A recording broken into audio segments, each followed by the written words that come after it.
একদিন আল্লাহর হাবিব বের হলেন কাইলুলা করার সময়। কাইলুলা মানে দুপুর কেন্দ্রিক সামান্য খাওয়ার পরে ঘুম। এই সময়ে যখন বের হয়েছেন, আল্লাহ নবী নজর করে দেখতেছে হযরতে আবু বকর আর ওমর দাঁড়ায় আছে।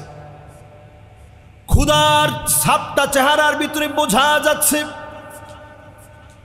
নবীজি বুঝতে বাকি নাই, আবু বকরের বড় ক্ষুধা লেগে গেছে, ওমরের বড় ক্ষুধা লেগে গেছে। আল্লাহ নবী আদর করে তারপরেও বললেন, তোমাদের কি ক্ষুধা লাগছে? বললেন, ইয়া রাসূলুল্লাহ, ক্ষুধার এত কষ্ট, এত যন্ত্রণা, ঘুম আসতেছিল না, এই জন্য বের হয়ে আসছি। আল্লাহ নবী বললেন, আমারও বড় ক্ষুধা লেগেছে। নবীজি একজন সাহাবীর বাড়িতে গিয়ে হাজির হলেন, আনসারী সাহাবী। সেই সাহাবীর বাড়িতে নবীজি যখন গেলেন, সাহাবী গিয়েছিল একটু পানি আনার জন্যে। ভিতর থেকে সাহাবীর স্ত্রী যখন দেখলেন জগতের তিনজন বিখ্যাত মানুষ চলে আসছে, নবীজির সঙ্গে মেহমান হয়েছে আবু বকর ওমর রাদিয়াল্লাহু তাআলা আনহুমা, ডাক দিয়ে তিনি বললেন, মারহাবান মারহাবা, আপনাদের মতো মেহমানকে সুস্বাগতম। নবী করিম সাল্লাল্লাহু আলাইহি ওয়াসাল্লাম ঘরে গিয়ে জিজ্ঞাসা করলেন, আমার সাহাবী কোথায়? ওগো নবীজি একটু পানি আনতে গেছে। এবার সাহাবী পানি এনে দেখে আল্লাহ নবী আবু বকর ওমরকে নিয়ে হাজির হয়ে গেছে।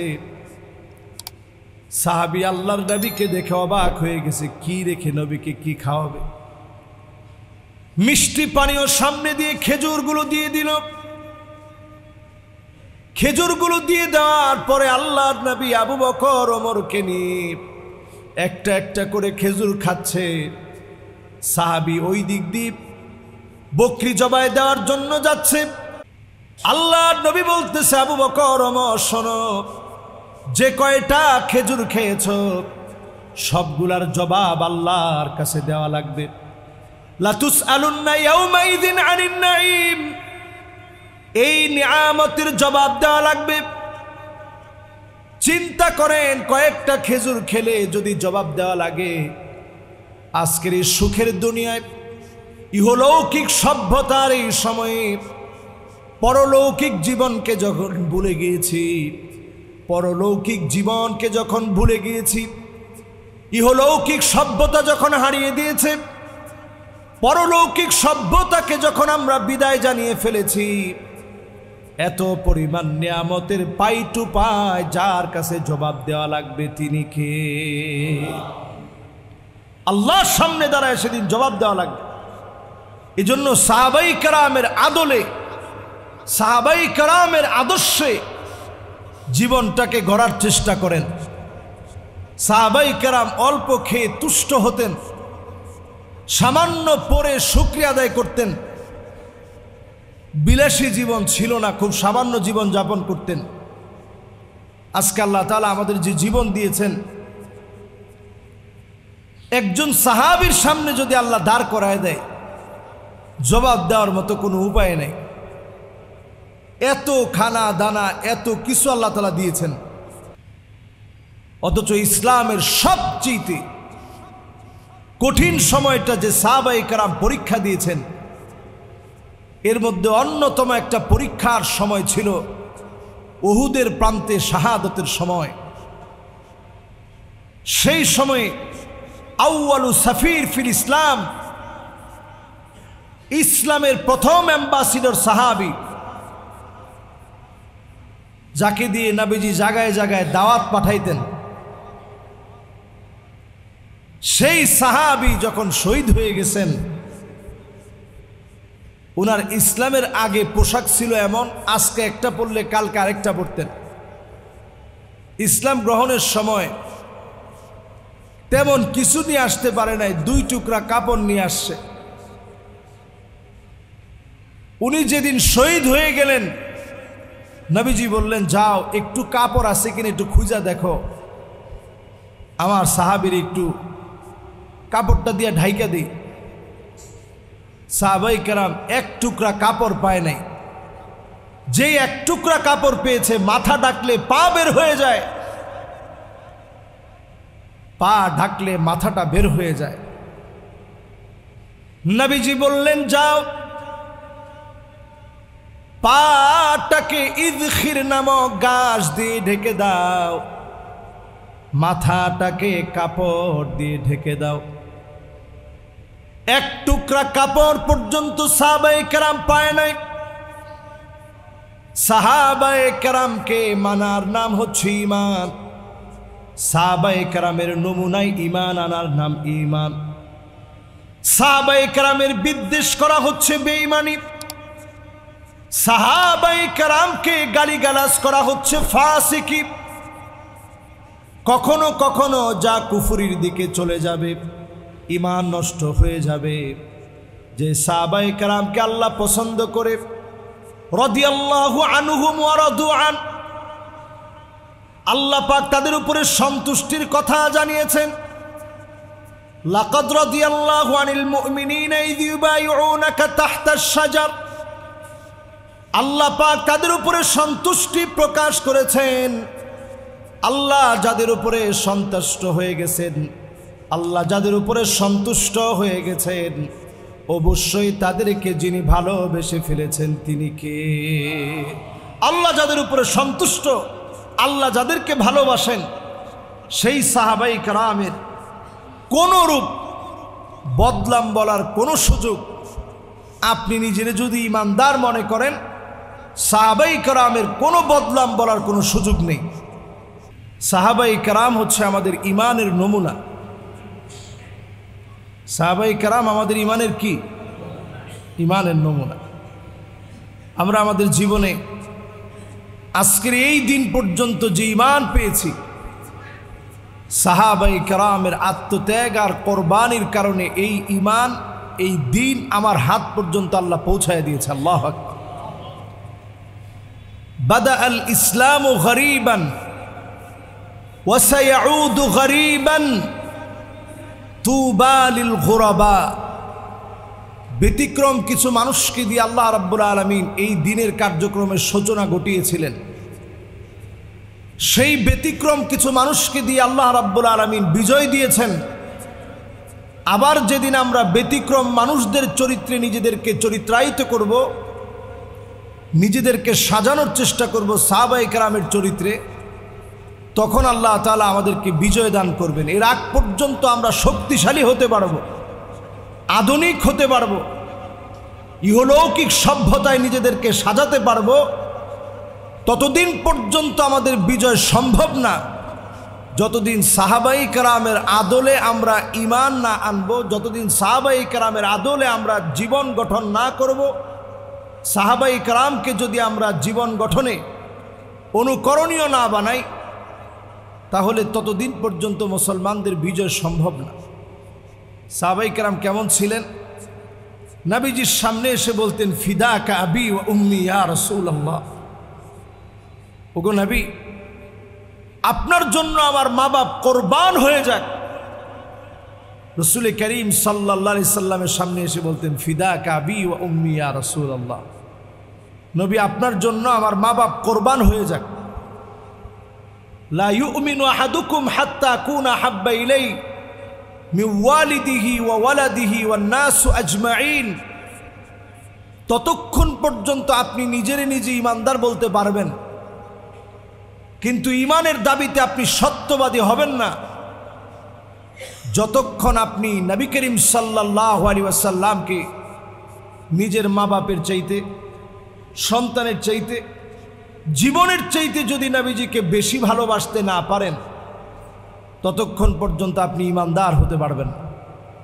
সাহাবায়ে কেরাম সবচেয়ে বেশি নবীজিকে বেশি ভালোবাসতেন। এত পরিমাণ নবীজিকে ভালোবাসতেন, আবু বকর রাদিয়াল্লাহু তাআলা আনহুকে নবীজি একদিন জিজ্ঞাসা করলেন, আবু বকর, তোমার কি ভালো লাগে? আমাদেরকে যদি প্রশ্ন করা হয় আপনার কি ভালো লাগে,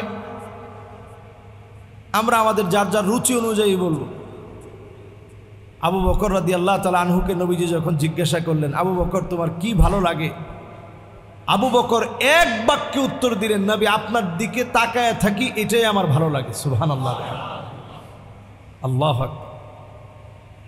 চিন্তা করেন কি পরিমাণ নবী প্রেম আবু বকর রাদিয়াল্লাহু তাআলা আনহুর হৃদয়ের মধ্যে ছিল। কি ভালো লাগে, নবী আপনার দিকে তাকায় থাকি এটা আমার ভালো লাগে। সারাক্ষণ নবীজির চেহারার দিকে তাকায় থাকতে, এবং এই তাকায় থাকা আল্লাহর কাছে এত পছন্দ হয়ে গেছে, ঈমান আনার পর থেকে আবু বকর আল্লাহর নবীর দিকে এমনভাবে তাকায় থাকতেন। কাবার চত্বরে একদিন নবীজি নামাজ পড়তেছেন, বুড়ি নবীজির উপরে চাপায় দিস।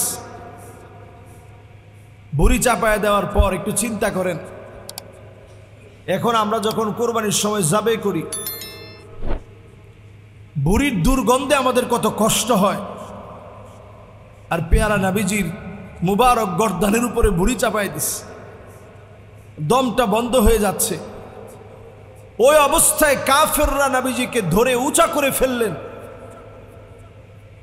ওইখানে দাঁড়ায় আছে আবু বকর রাদিয়াল্লাহু তাআলা আনহু, পাশেই দাঁড়িয়ে আছেন আলী রাদিয়াল্লাহু তাআলা আনহু।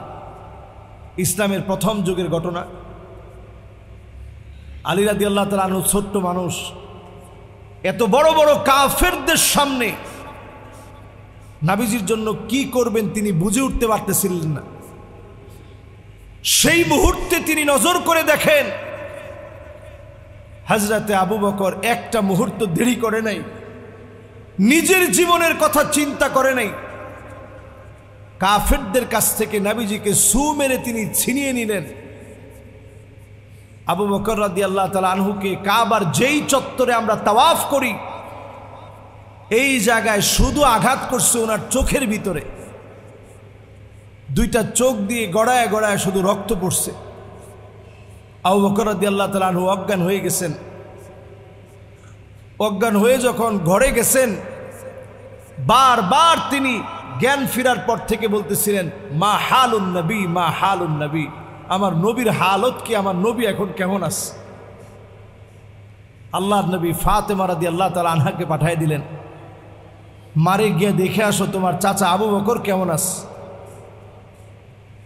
ফাতেমা রাদিয়াল্লাহু তাআলা আনহা যখন আসলেন, এসে দেখেন এই জ্ঞান ফিরলেই বারবার বলে আমার নবী কেমন আছে।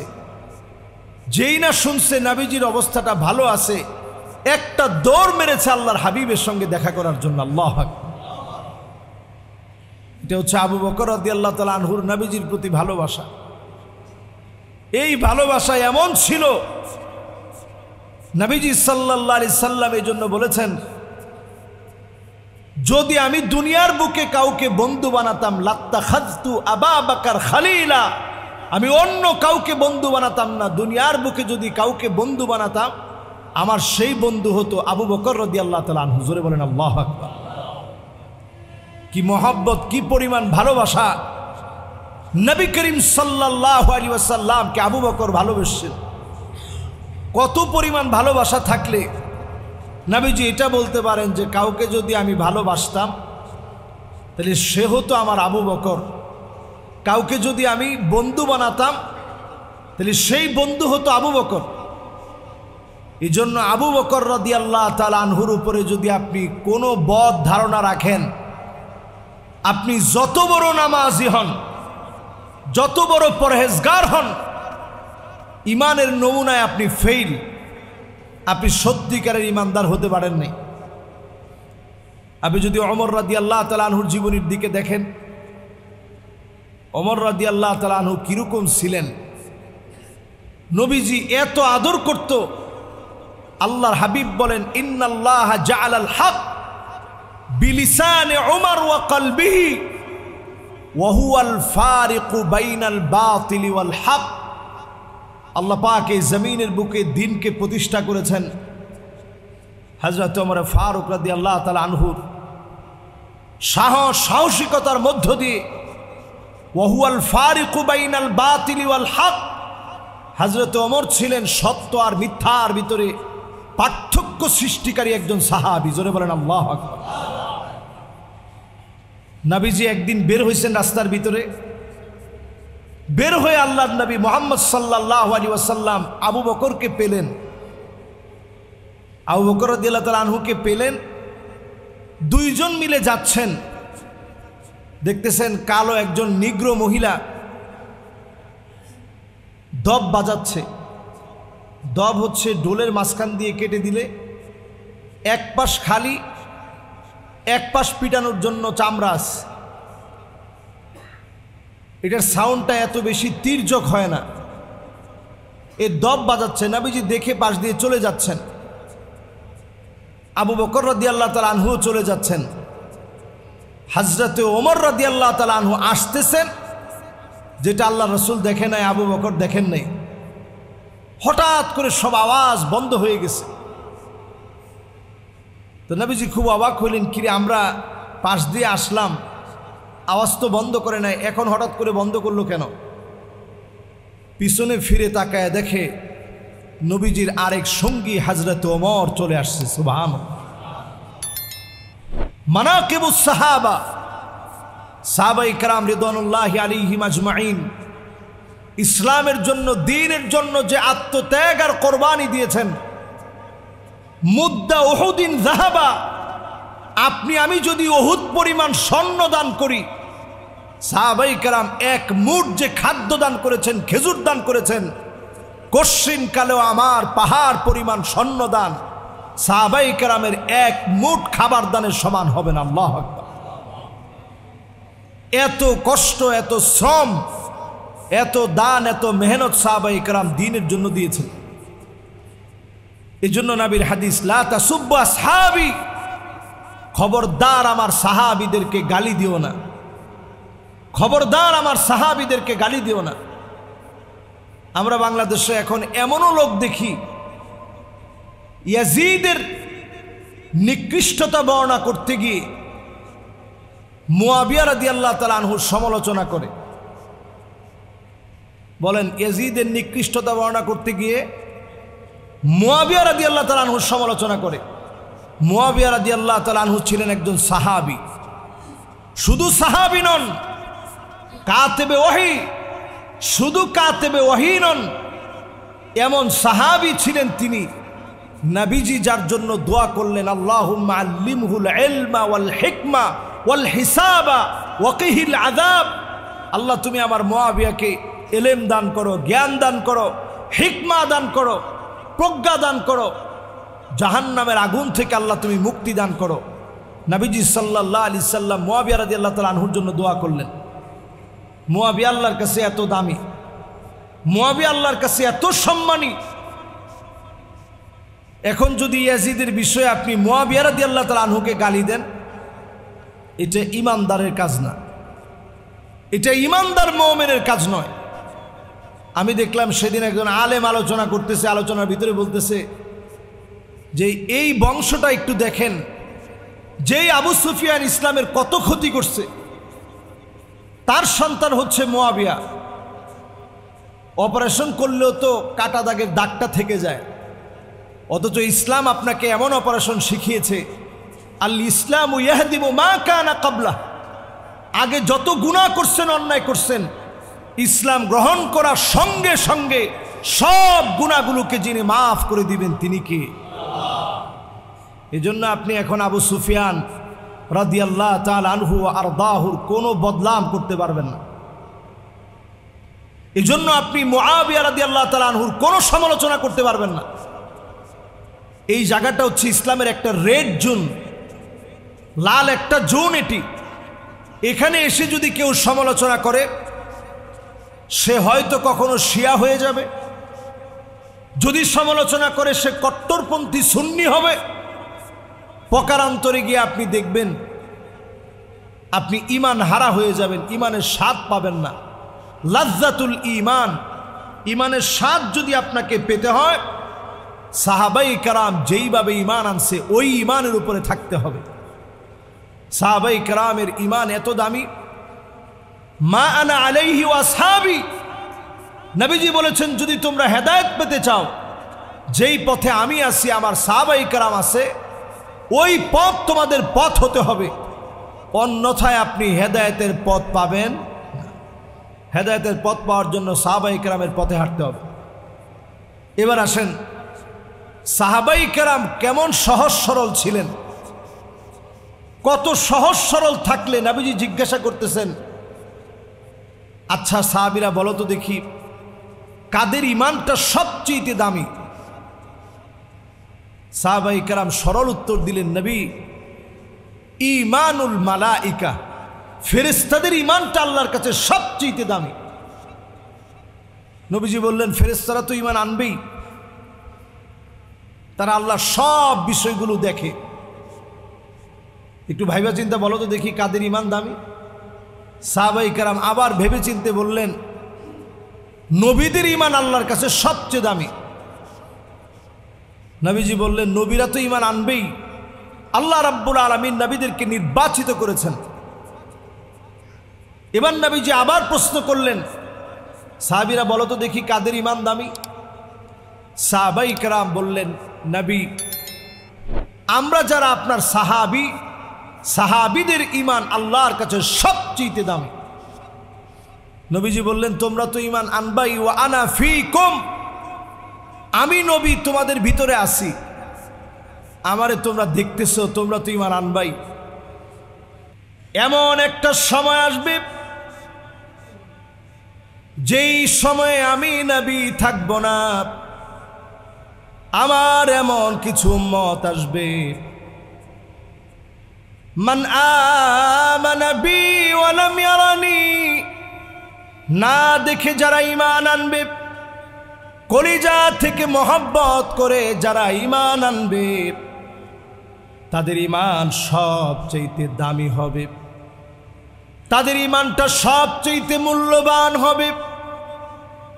আজ যারা আমরা জুমআতে আসি, একবারের জন্য নবীজিকে দেখি নাই, না দেখে যারা ঈমান এনেছি, আমাদের ঈমানটা আল্লাহর কাছে বড় দামি, আমাদের ঈমানটা নবীর কাছে বড় দামি।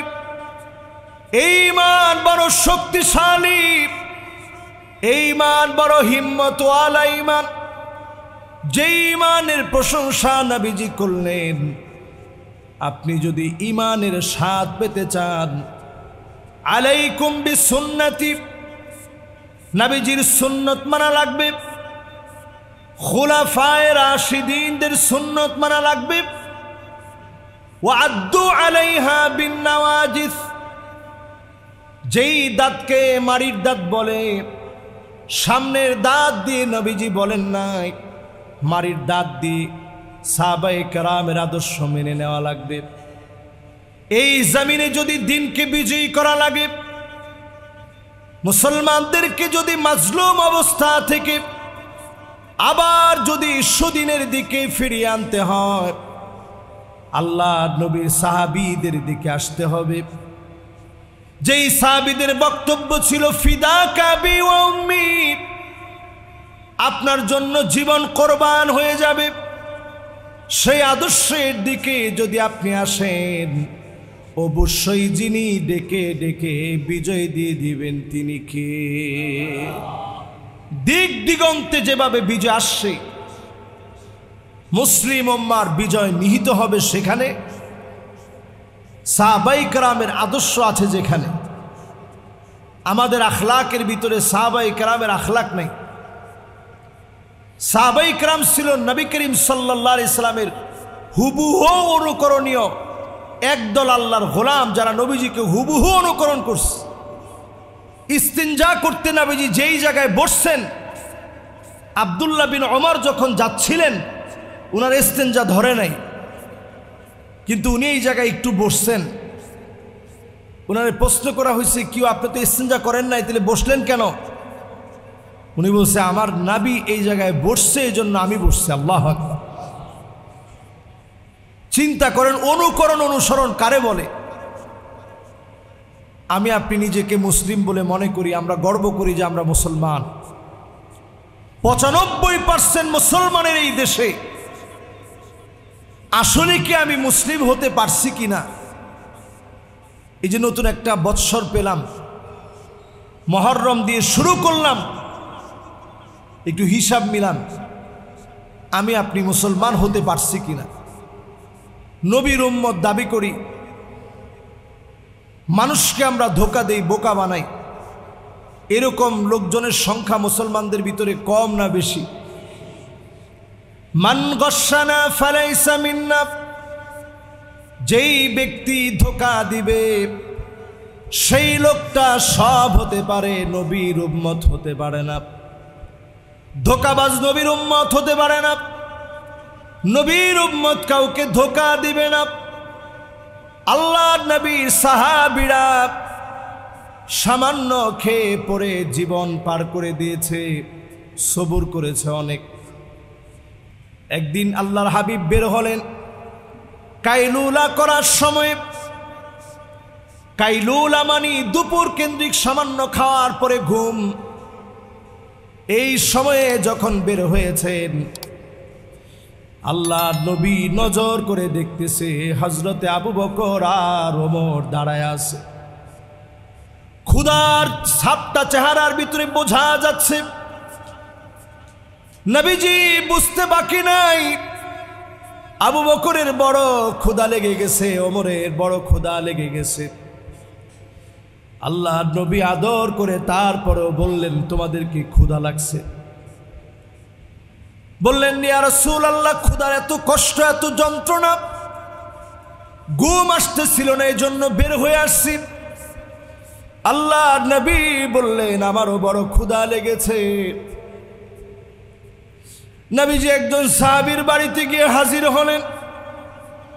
আনসারী সাহাবী। সেই সাহাবীর বাড়িতে নবীজি যখন গেলেন, সাহাবী গিয়েছিল একটু পানি আনার জন্য। ভিতর থেকে সাহাবীর স্ত্রী যখন দেখলেন জগতের তিনজন বিখ্যাত মানুষ চলে আসছে, নবীজির সঙ্গে মেহমান হয়েছে আবু বকর, ওমর রাদিয়াল্লাহু তাআলা আনহুমা, ডাক দিয়ে তিনি বললেন, মারহাবান মারহাবা, আপনাদের মতো মেহমানকে সুস্বাগতম। নবী করিম সাল্লাল্লাহু আলাইহি ওয়াসাল্লাম ঘরে গিয়ে জিজ্ঞাসা করলেন, আমার সাহাবী কোথায়? ওগো নবীজি একটু পানি আনতে গেছে। এবার সাহাবী পানি এনে দেখে আল্লাহর নবী আবু বকর ওমরকে নিয়ে হাজির হয়ে গেছে। সাহাবী আল্লাহর নবীকে দেখে অবাক হয়ে গেছে, কি রেখে নবীকে কি খাওয়াবে। মিষ্টি পানীয় সামনে দিয়ে খেজুরগুলো দিয়ে দিল। খেজুরগুলো দিয়ে দেওয়ার পরে আল্লাহর নবী আবু বকর ওমরকে নিয়ে একটা একটা করে খেজুর খাচ্ছে। সাহাবী ওই দিক দিয়ে বকরি জবাই দেওয়ার জন্য যাচ্ছে। আল্লাহর নবী বলতেছে, আবু বকর ওমর শোনো, যে কয়টা খেজুর খেয়েছো সবগুলার জবাব আল্লাহর কাছে দেওয়া লাগবে। লা তুসআলুন্না ইয়াউমাইযিন আনিন নাঈম, এই নিয়ামতের জবাব দেওয়া লাগবে। চিন্তা করেন, কয়েকটা খেজুর খেলে যদি জবাব দেওয়া লাগে, আজকের এই সুখের দুনিয়ায় ইহলৌকিক সভ্যতার এই সময়ে পরলৌকিক জীবনকে যখন ভুলে গিয়েছি, পরলৌকিক জীবনকে যখন ভুলে গিয়েছি, ইহলৌকিক সভ্যতা যখন হারিয়ে দিয়েছে, পরলৌকিক সভ্যতাকে যখন আমরা বিদায় জানিয়ে ফেলেছি, এত পরিমাণ নিয়ামতের পাই টু পাই যার কাছে জবাব দেওয়া লাগবে তিনি কে? আল্লাহর সামনে দাঁড়ায় সেদিন জবাব দেওয়া লাগবে। এই জন্য সাহাবাই কেরামের আদলে, সাহাবাই কেরামের আদর্শে জীবনটাকে গড়ার চেষ্টা করেন। সাহাবাই কেরাম অল্প খেয়ে তুষ্ট হতেন, সামান্য পরে শুকরিয়া আদায় করতেন। বিলাসী জীবন ছিল না, খুব সামান্য জীবন যাপন করতেন।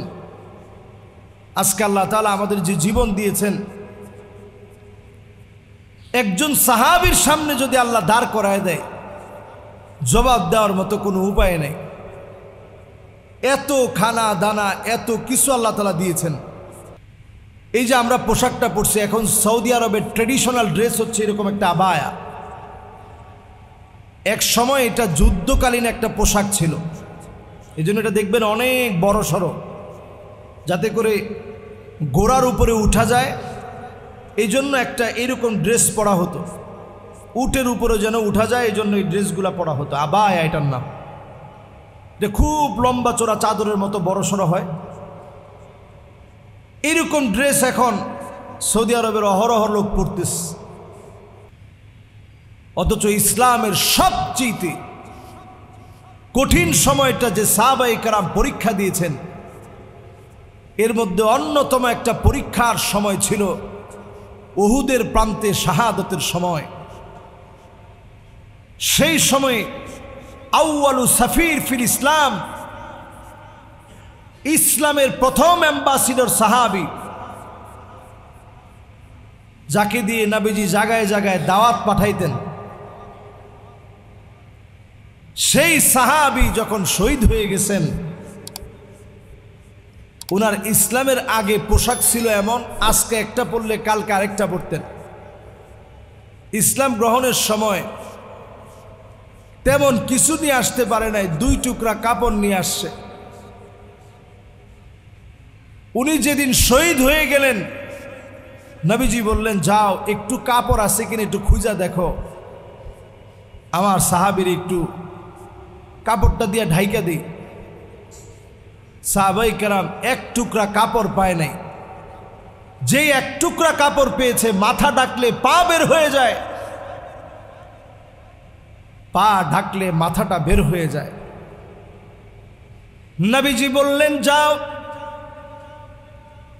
পাটাকে ইদখির নামক গাছ দিয়ে ঢেকে দাও, মাথাটাকে কাপড় দিয়ে ঢেকে দাও। 1 টুকরা কাপড় পর্যন্ত সাহাবায়ে কেরাম পায় নাই। সাহাবায়ে কেরামকে মানার নাম হচ্ছে ঈমান। সাহাবায়ে কেরামের নমুনায় ঈমান আনার নাম ঈমান। সাহাবায়ে কেরামের বিদ্বেষ করা হচ্ছে বেঈমানি। সাহাবায়ে কেরামকে গালিগালাজ করা হচ্ছে ফাসিকি। কখনো কখনো যা কুফরির দিকে চলে যাবে, ঈমান নষ্ট হয়ে যাবে। যে সাহাবায়ে কেরামকে আল্লাহ পছন্দ করে, রাদিয়াল্লাহু আনহুম ওয়া রাদু আন, আল্লাহ পাক তাদের উপরে সন্তুষ্টির কথা জানিয়েছেন। লাকাদ রাদিয়াল্লাহু আনিল মুমিনিনা ইয ইউবাইউনাকা তাহতাশ শাজার, আল্লাহ পাক তাদের উপরে সন্তুষ্টি প্রকাশ করেছেন। আল্লাহ যাদের উপরে সন্তুষ্ট হয়ে গেছেন, আল্লাহ যাদের উপরে সন্তুষ্ট হয়ে গেছেন, অবশ্যই তাদেরকে যিনি ভালোবেসে ফেলেছেন তিনি কে?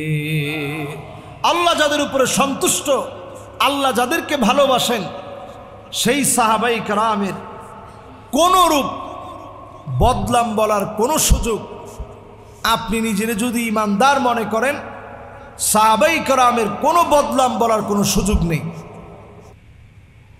আবার প্রকারান্তরে ইয়াজিদের মতো দুষ্ট চরিত্রের কোনো ব্যক্তির প্রশংসা করারও কোনো সুযোগ নেই।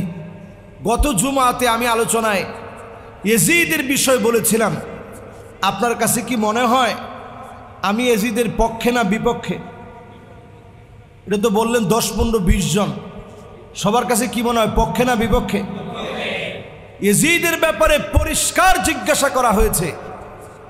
আহমদ বিন হাম্বল রহিমাহুল্লাহর মতো বড় আলেমকে আপনি ইয়াজিদের ব্যাপারে কি বলবেন? আপনি কি ইয়াজিদ থেকে কোনো হাদিস নেবেন? তিনি বললেন, লা ওয়ালা কারামা, অসম্ভব, তার তো কোনো ব্যক্তিত্ব নেই।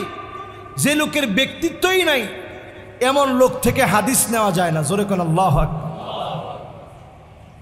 প্রশ্ন করা হয়েছে ইবনে হাজার আসকালানি রহিমাহুল্লাহকে, ইয়াজিদ সম্পর্কে আপনার মতামত কি?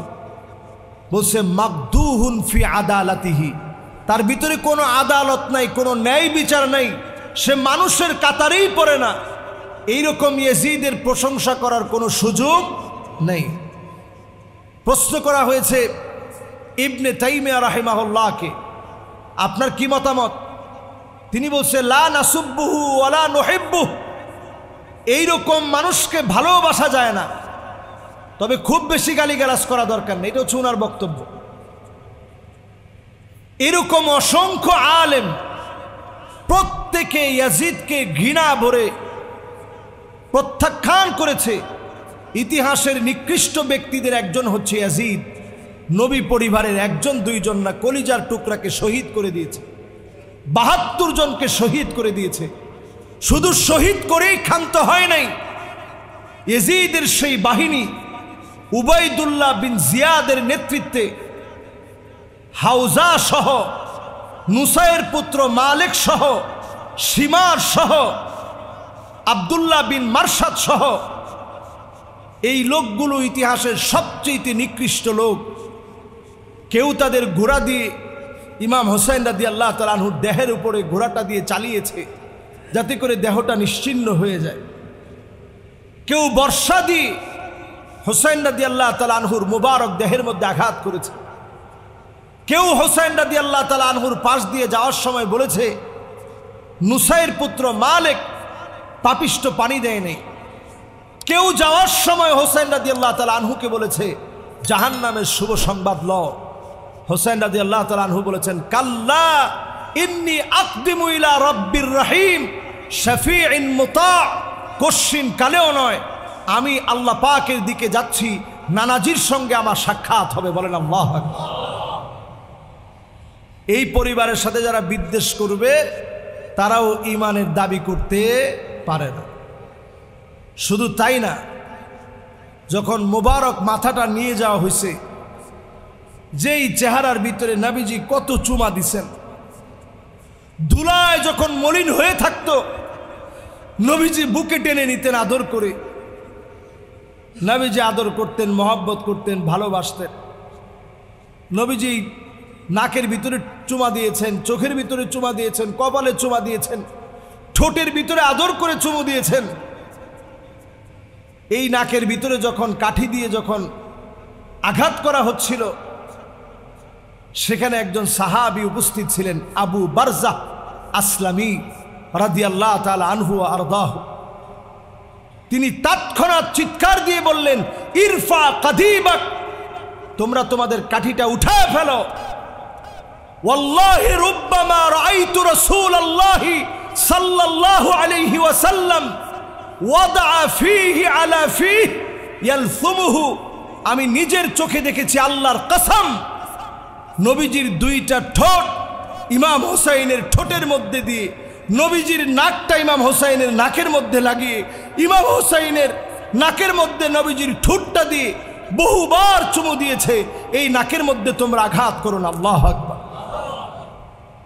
এই মহব্বতের জায়গা, নবীজির কলিজার টুকরা ইমাম হোসাইন রাদিয়াল্লাহু তাআলা আনহু, শাহাদতের সেই নির্মম ট্র্যাজেডি মুসলিম ইতিহাসকে শেখায়।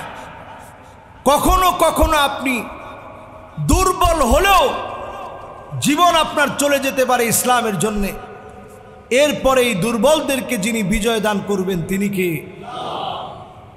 সম্মানিত মুসল্লিয়ানে কেরাম, আজকের এই মুবারক মুতাবাররক সময় জুমআতে যারা আসছিলেন, মুহররমের বিভিন্ন বিষয়ে আজকে আপনাদেরকে কথা শুনিয়ে আমি বিনয়ের সঙ্গে আপনাদেরকে স্মরণ করিয়ে দিতে চাই, মুহররম আমাদের একটা চেতনার মাস। নিজেকে আমলি দিকে যেভাবে পরিশুদ্ধ করে আমলি দিকের পরিবর্তনের মধ্য দিয়ে ইমাম হোসেন রাদিয়াল্লাহু তাআলা আনহুর আত্মত্যাগ আর কোরবানির মধ্য দিয়ে আমাদেরকে শিখিয়ে দেয়, এই মুহররম হচ্ছে মুসলমানদের একটা চেতনার মাস। এই চেতনার মাসে আমরা শান্তিপ্রিয় মুসল্লি এখানে যারা আছি, আপনারা নিশ্চয়ই আজকে আসার সময় দেখেছেন অনেক পুলিশ বাহিরে দাঁড়ানো। ভয় পেয়েছেন আপনারা? নাও তো আপনারা বললেন না, ভয় পেয়েছেন? আলহামদুলিল্লাহ, আমরা পুলিশ দেখলে ভয় পাই না। নবীর উম্মত আল্লাহ ছাড়া কাউকে ভয় করতে পারে না। আমরা পুলিশ ভাইদের প্রতি শ্রদ্ধা সম্মান দেখিয়ে পরিষ্কার আমরা একটা কথা বলতে চাই, পুলিশ ভাইয়েরা আর আমাদের শত্রু না। তাদের চোখগুলো আল্লাহর কাছে অনেক দামি হবে যদি এই পাহারা জনগণের জন্য দেওয়া হয়। হাদিসের মধ্যে আসছে আইনানে লা তামাসসুহুমান নার, দুইটা চোখকে আল্লাহ রাব্বুল আলামিন জাহান্নামের আগুন থেকে হেফাজত করবে। জাহান্নামের আগুন দুইটা চোখকে স্পর্শ করবে না।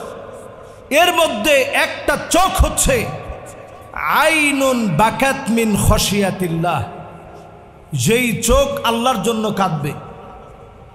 আরেকটা চোখ হচ্ছে আইনুন বাতাত তাহরুসু ফি সাবিলিল্লাহ, যেই চোখ আল্লাহর জন্য জমিন পাহারা দিবে। আমাদের প্রশাসনের যত ভাইরা আছেন সব ভাইদেরকে আমি বলতে চাই, আপনাদের চোখ আল্লাহর কাছে দামি হবে যদি আপনারা আল্লাহর জন্য কাজ করেন। ঠিক কিনা বলেন? আমাদের যেই মসজিদের যে জায়গার কথা আমরা বলছি, বারবার আপনাদেরকে প্রত্যেক জুমায় বলতে আমার নিজের কাছেও লজ্জা লাগে, তারপরেও আমি প্রত্যেক জুমায় বলি। এই যে বলতেছি, এই বলাটা আমার জন্য আমি দায়িত্ব বলে মনে করি। যতদিন আমরা এই জমিটা ফিরে না পাবো, এই যে আমরা একটু সময় দিচ্ছি, সময় দেওয়াটা সওয়াবের কারণ হবে। আপনারা শুনতেছেন, আলহামদুলিল্লাহ আমরা অনেক দিন ধৈর্য ধারণ করেছি। কেউ এই কথা বলতে পারবে না যে মসজিদের খতিব সাহেব সহ এই মুসল্লিরা খুব অধৈর্য। আমরা মানববন্ধন করেছিলাম 9 মে, আজকে কতই জুলাই? 4 জুলাই। এই মসজিদের কিছু মুসল্লিয়ানে কেরাম নিজ দায়িত্বে আমাকে বলেছিল, হুজুর আজকে একটা আমরা বিক্ষোভ কর্মসূচি ডাকব।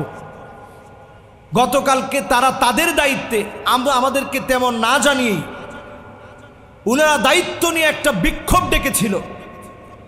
আমি রাত 12টা পর্যন্ত এখানে বসে আজকের বিক্ষোভ কর্মসূচিকে আমি বন্ধ করেছি, যে দরকার নেই, আজকে এটা সময় হলে আমরা করব। রাজুক আমাদের কাছে 9 তারিখ একটা সময় নিয়েছে, তাদের সার্বিয়ার এনে আমাদের সঙ্গে বসাবে। তো আমরা সেই পর্যন্ত তাদেরকে শ্রদ্ধার সঙ্গে বলতে চাই যে মুসল্লিরা কিন্তু তারা সময়ের অপেক্ষায় আছে। এখন কতক্ষণ তাদেরকে আমি ধরে রাখতে পারবো এটা আমি জানি না, সবার মন মাইন্ড একরকম না। অনাকাঙ্ক্ষিত কোনো ঘটনা ঘটার আগে অনতি বিলম্বে মসজিদের জায়গা যেন মসজিদকে বুঝায় দেওয়া হয়। ঠিক কিনা বলে? এটা আমাদের পরিষ্কার কথা, দ্ব্যর্থহীন ভাষায় এবং শ্রদ্ধার সঙ্গে আমরা বলি, মসজিদ হচ্ছে মানবতার প্রাণকেন্দ্র। এখান থেকে কোনো অঘটন ঘটুক এটা আমরা চাই না, কিন্তু এখানে অনেক ধরনের মানুষ এখানে নামাজ পড়তে আসে। কেউ যদি আবেগী হয়ে যায় ওটা আমরা ধরে রাখতে পারবো না। এজন্য আপনারা যে ডেটগুলো দিয়েছেন, তারিখগুলো দিয়েছেন, আমরা শ্রদ্ধা সম্মানের সাথে সেগুলোকে আমরা একটার পর একটা আমরা বিশ্বাস করে গেছি, এখনো বিশ্বাস রাখি। সর্বশেষ 9 তারিখের পরে তারা 16 তারিখ পর্যন্ত সার্বিয়ার করে ডিজিটাল সার্বিয়ার দিয়ে বুঝিয়ে দেওয়ার জন্য সময় চেয়েছেন। এটা আমাদের শেষ টাইম লাইন, এটা আমরা দেখব। আপনাদেরকে বলবো এই সময়টাতে আপনারা শান্তিপ্রিয় থাকবেন। যদি এর পরে আমাদের জায়গা বুঝাইয়া দেওয়া না হয়, আমার কথা কতটুকু শুনবে আমি জানি না, কারণ এই জায়গাটা তো আমার না, এই জায়গাটা কার? এটা ওয়াকফ লিল্লাহ, আল্লাহর জন্য দিয়ে দেওয়া জায়গা। আল্লাহর ভালোবাসায় মানুষ জীবন দিতে জানে। আপনি শহীদি মসজিদে যান, মালিবাগে, সেখানে জায়গার জন্য মানুষ জীবন দিয়েছে। এরপরেও মসজিদের এক টুকরা জমি কোনো সন্ত্রাসী কোনো ব্যক্তিকে কেউ খেতে দেয় নাই। ঠিক কিনা বলে? প্রিয় ভাইয়েরা আমার, এজন্য যারা আপনারা বসছেন আজকে, আমরা আজকে কোনো ধরনের বিশৃঙ্খলা করব না ইনশাআল্লাহ।